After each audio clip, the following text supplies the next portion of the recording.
Hello दोस्तों, एक बार फिर से आप सभी का देसी टीवी भारत पर हार्दिक स्वागत अभिनंदन करता हूं। दोस्तों, 2024 की लड़ाई बहुत ज्यादा दिलचस्प हो गई है और अभी अभी बड़ी खबर आ रही है, जहां पर अब बहुजन समाज पार्टी ने मध्य प्रदेश में भी छत्तीसगढ़ की तरह गोंडवाना गणतंत्र पार्टी से गठबंधन कर लिया है। मध्य प्रदेश, राजस्थान, छत्तीसगढ़, तेलंगाना में बसपा मजबूती से चुनाव लड़ रही है और लोकसभा चुनाव उससे भी ज्यादा मजबूती से लड़ रही है, क्योंकि दोस्तों इस बार 24 में खेला होने वाला है। आइए हमारे साथ बातचीत करने के लिए इसी तमाम मुद्दों पर अशोक ज्ञानी जी से बात करते हैं। अशोक जी, देसी टीवी भारत पर आपका बहुत बहुत स्वागत है सर। धन्यवाद। क्या कहेंगे, क्या रणनीति है बसपा की, कैसे 24 जीतेगी बसपा इस बार? देखिए, बहन जी के कुशल नेतृत्व में जिस तरह से रणनीति बहन जी डे टू डे उनकी रणनीति का हिस्सा धीरे धीरे सामने आ रहा है, उसी तरीके से जीतेंगे। बहन जी के कुशल नेतृत्व में जीतेंगे।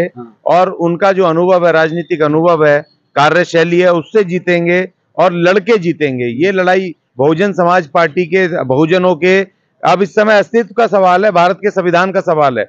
और कोई छोटी मोटी बातें होती हैं, रोजगार की, महंगाई की, वो सब बातें होती तो वो अलग बात थी, लेकिन अब अस्तित्व का सवाल है। अब हमारे संविधान भी खतरे में पड़ गया है, तो अब आमने सामने की लड़ाई होगी इन मनुवादियों से और अंबेडकरवादियों की आमने सामने लड़ाई होगी। अब कोई कोताही बरती नहीं जाएगी। और जिस तरीके से बहन जी ने आकाश आनंद जी के नेतृत्व, जैसे उसको आगे नेतृत्व देकर के आगे भेजा, 4 राज्यों का कोऑर्डिनेटर बना करके जिस तरीके से आकाश जी को भेजा, और वो जिस तरीके से मोर्चे पर तैनात हैं लगातार, बिल्कुल वो तेलंगाना से लेकर के और बिहार और अब हरियाणा और तमाम जगहों पर, राजस्थान, मध्य प्रदेश में जैसे उन्होंने हाहाकार मचाया आकाश आनंद ने, जिस तरीके से नौजवान और महिलाएं और तमाम वर्ग बहुजन समाज पार्टी के साथ जुड़ रहे हैं, उससे एक बहन जी की जो रणनीति का परिपक्वता का जो उदाहरण मिला, वो अपने आप में एक मिसाल है। और दूसरा, जो ये छत्तीसगढ़ में परसों बहन जी ने जीजीपी के साथ जो गठबंधन किया, आदिवासी पार्टी के साथ जो गठबंधन किया, उसके साथ एकदम से वोट प्रतिशत उछाल हो गया और छत्तीसगढ़ में गारंटी हो गई है बहुजन समाज पार्टी और जीजीपी की ज्वाइंट सरकार बनना। तेलंगाना में तो परवीन साहब ऑलरेडी वहां बहुजन समाज पार्टी सरकार बनाने की तरफ बढ़ रही है। तेलंगाना तो एक तरफा जीतेंगे बहुजन समाज पार्टी और छत्तीसगढ़ जीतेंगे। और बहन जी ने जो कल आज सुबह जो वहां पर मध्य प्रदेश में जो खेल कर दिया, वहां भी जीजीपी के साथ, क्योंकि आदिवासी बहुत भारी तादाद में छत्तीसगढ़ में और मध्य प्रदेश में बहुत भारी तादाद में आदिवासी समुदाय हैं। तो ये मास्टर स्ट्रोक माना जाए इसे? बिल्कुल मास्टर, सुपर मास्टर स्ट्रोक। एक तो मास्टर स्ट्रोक होता है, ये सुपर मास्टर स्ट्रोक है, जो कि ये विधानसभा चुनावों में 2024 से पहले ये बहन जी ने खेला है। देखिए, जैसे ही तेलंगाना, छत्तीसगढ़, मध्य प्रदेश, राजस्थान, इन 4 राज्यों में जिस तरीके से बहुजन समाज पार्टी को जो अपार सफलता मिलेगी, उसकी आवाज जो 2024 के लोकसभा में जानी है, उसका पूरा प्रभाव 2024 में पड़ेगा। और बहुजन समाज पार्टी इस बार एक राजनीतिक चमत्कार की तरफ बढ़ रही है और इन मनुवादियों को ऐसा सबक सिखाएंगी कि इन्होंने अपने जीवन में सोचा नहीं होगा। लोग तो कह रहे हैं कि बहन जी घर से नहीं निकलती हैं, वो कैसे जीतेंगी, उनको क्या जवाब देंगे? देखिए, ये तो विपक्षी लोग हैं, हमसे पूछो ना। वो घर से अब 70 साल, 72 साल, 75 साल की आयु, उसमें भी वो 24-24 घंटे काम कर रही हैं। और घर से निकलने के लिए हम हैं, उनके भाई, उनके कार्यकर्ता, उनके नेता वो हैं जो दिन रात मेहनत लगे हुए हैं, दिन रात लगे हुए हैं। उनका सिर्फ कुशल नेतृत्व चाहिए, डायरेक्शन चाहिए। हम जैसा, हम तो निकम्मा आदमी होगा ना, जो अपनी माँ समान बहन को, जो अपनी सीनियर वरिष्ठ नेता को, वो 70 साल की कहेंगे आप सड़कों पे आओ, हमारा क्या काम रहेगा फिर? बहन जी का सिर्फ इतना काम है कि बहन जी ने अपने अनुभव के साथ उन्होंने हमें अपनी रणनीति बना करके और हमें काम सौंपना और हमने जमीन पे उसको उतारना है। हमारा काम है। जो ये विरोधी हैं और जो दिल जले हैं, जो इस तरह के जो विपक्षी पार्टियों के, मनुवादी पार्टी के कार्यकर्ता हैं या उनके चमचे विभीषण हैं, वो इस तरह की जलील बातें बोल रहे हैं। और हम चाहते हैं बहन जी सिर्फ रणनीति बनाए और बहन जी देश की प्रधानमंत्री बन के सत्ता संभाले और हम प्रधानमंत्री बनाएंगे, हर हालत में बनाएंगे। देखिए, इस बार कोई भी चांस नहीं है, 2024 चूकने का सवाल नहीं है। 2024 में मनुवादियों को कि हर हालत में हराना, नहीं तो हमारा संविधान खत्म कर देंगे और इस देश के जो 85% बहुजन है, उनके संवैधानिक अधिकारों से उनको वंचित करेंगे। उनको वोट के अधिकार से, नौकरी के अधिकार से, तमाम अधिकारों से वो वंचित करके गुलाम बनाएंगे। उनकी साजिश है जो अभी दिख रही है। अभी उत्तर प्रदेश में क्या हो रहा है? वो कह रहे हैं जो जिस जाति में पैदा हुआ है उसी जाति में काम करना है। तो इसीलिए ये साजिश आ गई है। अब हम संविधान को बचाने के लिए हर स्तर की लड़ाई लड़ेंगे। ये हमारे पास गठबंधन को लेकर क्या रणनीति है बसपा की? देखिए, बहुजन समाज पार्टी अपने तरीके से काम कर रही है। इन दोनों गठबंधनों को छोड़ के बीजेपी के एनडीए और ये जनेऊधारी राहुल गांधी के जो तथाकथित इंडिया है, इन दोनों को छोड़ करके बहन जी ने जो कहा था कि जो क्षेत्रीय दल हैं, जो बहुजनों की लड़ाई लड़ते हैं, SC ST OBC माइनॉरिटी की लड़ाई लड़ते हैं, उन तमाम संगठनों से, पार्टियों से, क्षेत्रीय दलों से गठबंधन होंगे राज्य अनुसार। और बहन जी ने वो शुरू कर दिया है। छत्तीसगढ़ और मध्य प्रदेश में आपने देखना GGP के साथ हुआ, जो वहां की आदिवासी पार्टी है, बहुत भारी तादाद में दखल है, उसका वोट है भारी शक्ति में, तो उनके साथ कर लिया। तो इसी तरह बहन जी पूरी तरह अभी देखना एक से एक मास्टर स्ट्रोक बहन जी के आप सामने आएंगे रणनीति के, बिल्कुल जिस तरीके से आ रहे हैं। आप देखिए हर तरीके से बहन जी इन मनुवादियों को अपनी रणनीति में घेर रही है। अकाट्य उनकी जो रणनीति बन रही है अकाट्य है। इन मनुवादियों के पास काट नहीं है, क्योंकि बहन जी जो जिस तरीके से सोच करके वो अपना काम करती है, दिशा निर्देश देती है, वो इनके पास है नहीं। गठबंधन से कितना फायदा इन तमाम राज्यों में? देखिए, बिल्कुल होगा, हर हालत में होगा। देखिए, छत्तीसगढ़ की मैं आपको बात बताता हूँ। छत्तीसगढ़ में बहुजन समाज पार्टी का ऑलरेडी उसका जो अपना जो विश्वसनीय वोट है वो 10% है, और जो गोंडवाना गणतंत्र पार्टी है उसका वोट 10 से 12% ऑलरेडी है उनका आदिवासियों में। और अनुसूचित जाति के अर्थात बहुजनों के और आदिवासियों का जब ये मिलन होगा BSP और इसका गोंडवाना का, तो इनका जो अपना कमिटेड वोट है इन दोनों का 22% से ऊपर हो गया।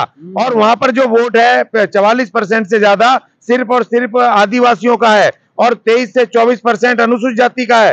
तो अगर ये दोनों लड़के अब लड़ रहे हैं तो सारा का सारा वोट आएगा। ये कहां दिखाई देंगे? ये मनुवादी जिनका अपना वोट नहीं है, ये कहां दिखाई देंगे? तो हवा में उड़ते नजर आएंगे। और ये गारंटी हो गई छत्तीसगढ़ में BSP GGP की। मध्य प्रदेश की तरह राजस्थान में भी गठबंधन होगा, वहां भी एक आदिवासी पार्टी बनाई गई? नहीं, बिल्कुल, वहां पर भी वहां देखिए कवायदें चल रही। बहन जी का जो रणनीति है, जो बीजेपी और कांग्रेस के साथ जो पार्टियां हैं उनको किसी भी तरह तवज्जो नहीं देनी है। बहन जी जो दे रही है, जो क्षेत्रीय लोकल इलाके पे जो संगठन, सामाजिक संगठन, राजनीतिक संगठन जो काम कर रहे हैं, और जो आदिवासी SC ST OBC माइनॉरिटी के 85% के जो हैं ईमानदारी से काम कर रहे हैं अपने समाज को, उनके साथ बहन जी गठबंधन कर रही है। और राजस्थान में तो अपने आप में 6 विधायक थे ऑलरेडी, और वहां पर लाखों की तादाद में वोट था बहुजन समाज पार्टी का है। और अभी जो जिस तरह आकाश आनंद जी ने पदयात्रा की है, और जिस तरीके से अभी आगे आने वाले समय पर एक राउंड और वहां पर रैली होनी है, पूरे पदयात्रा होनी है,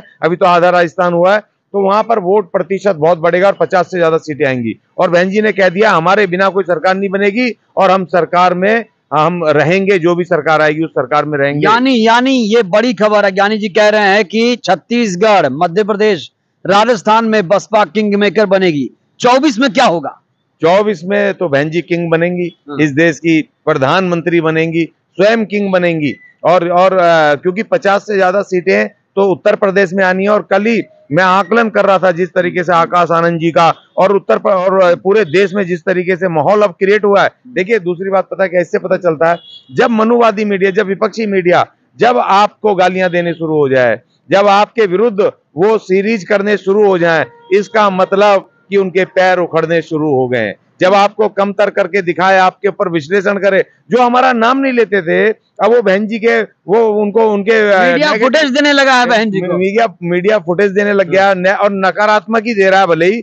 तो जब कोई गाली देता है तो समझ लो आपकी शक्ति बढ़ रही है। तो इसलिए जिस तरह बढ़ रहा है, तो कम से कम 10 से 15 सीटें ये तेलंगाना से लेकर के और हरियाणा तक, मैं हरियाणा तक की 5-6 स्टेट ही गिन रहा हूं मैं अभी, जबकि उत्तराखंड में भी पूरी संभावनाएं हैं, और दूसरे राज्य हैं। बिहार में भी बहुत बड़ा, अच्छा बिहार में बड़ा उलटफेर होने वाला है। जिस तरीके से अति पिछड़ों और पिछड़ों ने बुलाया था आकाश आनंद जी को, 50,000 से ज्यादा लोग थे, वो अनुसूचित जाति के नहीं थे, उसमें अल्पसंख्यक मुस्लिम नहीं थे, उसमें सिर्फ और सिर्फ वो थे पिछड़े वर्ग के, पिछड़े जो कि शूद्र अपने आप को कहते हैं, OBC समाज के। उन्होंने बुलाया, जिनका की वोट बैंक का दावा कौन करता है? RJD करती है, या नीतीश कुमार जी करते हैं। उन लोगों ने बुलाया। तो अब ये लगा लो कहां टिकेंगे? बिहार में भी बड़ी तादाद में बहन जी को सीटें मिलेंगी। तो कम से कम 15 से 20 सीटें पूरे भारत से मिलेंगी, और 50 सीटें उत्तर प्रदेश में। तो ये आंकड़ा 70 से ऊपर पहुंच गया है। अब 70 से ऊपर आंकड़ा पहुंच गया है, तो बहन जी किंग बनेंगी। अब किंग में लेकिन यहाँ पर एक चीज मैं क्लियर करूंगा। ज्ञानी जी कह रहे हैं आंकड़ा पहुंच गया, आंकड़ा तब और मजबूत होगा जब लोग संगठित होंगे, उतने लोग साथ आके एकदम भरभरा के गिर जाएंगे। देखिए हम बार बार कह रहे हैं कि हम बेवकूफ नहीं है, हम पागल नहीं है जो इस बात को कह रहे हैं। अब समझना पड़ेगा जितने बहुजन है, तुमने बहुत दे लिया उनको, उन पार्टियों को वोट, और देख लिया तुम पक्की नौकरियों से ठेके पे आ गए। तुमने देख लिया तुम्हारे बजट खत्म कर दिए। तुमने देख लिया कि आज तुम्हारे खिलाफ तुम्हारी पिटाई हो रही है। आज देख लिया SC ST आदिवासियों की बहन बेटियों की किस तरह से वहां पर आबरू उतारी जा रही है, किस तरीके से तुम्हारे मुंह पे मूता जा रहा है, वो दिखाई दे रहा है। और अगर ये तुम्हारा आखिरी मौका है, हम पागल नहीं है, ये आखिरी मौका इन बहुजनों को आंख मूंद लो और हाथी का बटन दबा लो। नहीं तो 2024 में अगर ये चूक कर दी और मनुवादियों के साथ खड़े हो गए, इतिहास माफ नहीं करेगा, क्योंकि 24 के बाद ये मौका देंगे नहीं। अब जो थोड़े बहुत अधिकार बचे हैं वो भी खत्म हो जाएंगे, इसलिए आंख मूंद लो। और एक तरफा ये मजबूरी है कि अब तुम्हें हाथी का बटन दबाना तुम्हारा जरूरी है, नहीं तो संविधान खत्म, तुम्हारी गुलामी पक्की, तुम्हारी आने वाली नस्लें तुम्हें छोड़ेंगे नहीं। बार बार मैं बता रहा हूं कि आने वाली नस्लें, आने वाला नौजवान माफ नहीं करेगा जितने SC ST OBC माइनॉरिटी के लोग इन मनुवादियों के साथ खड़े हैं। अगर 24 में गलती कर दी तो इस बार किसी हालत में मौका देंगे नहीं, इसलिए आंख मूंद लो और हाथी का बटन दबाओ। कितनी सीट बसपा की? 70 से कम नहीं, 70 से एक ऊपर हो सकती है। चलिए, बहुत बहुत धन्यवाद। अज्ञानी जी ने बड़ी बात कह दी, 70 सीटें दे रहे हैं अज्ञानी जी, ये अपने आप में ऐतिहासिक है। ये भी क्योंकि बातों को समझते हैं, पार्टी की रणनीति को जानते हैं, उसके प्लान के बारे में जानते हैं और विश्लेषण करते हैं, जमीन पर घूमते हैं, लोगों से मिलते हैं। इसलिए अज्ञानी जी की इन बातों को लेकर आप लोग जरूर विचार करिएगा।